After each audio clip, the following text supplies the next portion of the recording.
ভেজে নিলাম। দিয়ে এইবার কুমড়োটাকে আমি কড়াতে দিয়ে দিলাম। কুমড়ো আর আলুটাকে কড়াতে দিয়ে দিলাম।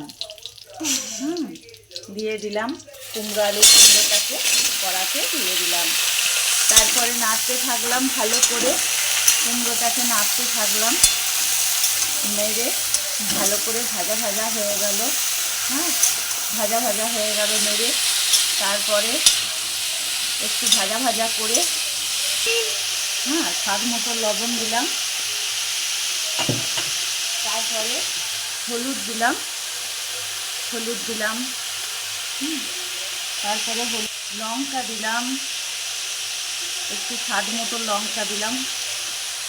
হালকা করে লঙ্কা দিলাম। এরপরে চিনি দিব। কুমড়োর তরকারিটা একটু ভাজা হচ্ছে, একটু ভালো করে ভেজে নিচ্ছি যাতে হলুদ আর লঙ্কা মানে গন্ধটা যাতে কেটে যায়। এরপরে চিনি দিলাম স্বাদ মতো। এরপরে হালকা করে চিনি দিলাম, মিষ্টি হালকা করে আরেকটু চিনি দিলাম। আরেকটু চিনি দিলাম হালকা করে। আরেকটু চিনি দিলাম, বাস দেয়া হয়ে গেল। তারপরে একটু হালকা করে একটু নেড়ে দিলাম। দিয়ে এবার জল দেবো।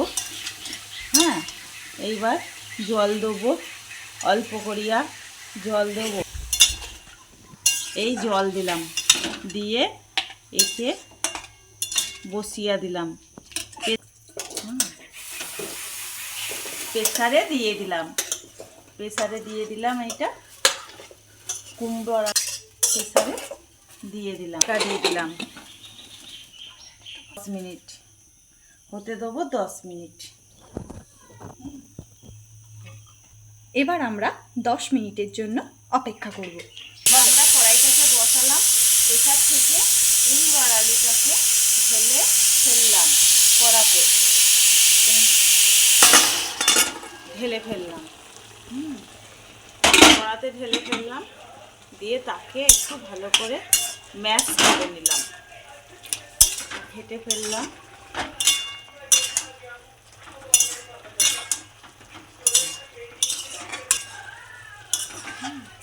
হালকা মশলা গন্ধ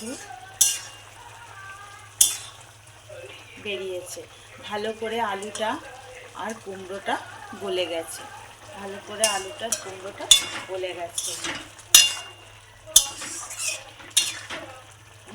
এইবার রেডি হয়ে গেছে।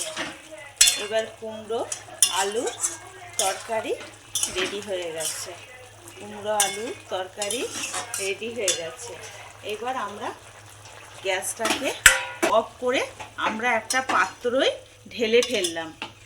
যদি এই রান্না আপনাদের ভালো লাগে তাহলে আমাকে একটা লাইক, কমেন্ট করে সাবস্ক্রাইব করে দেবেন।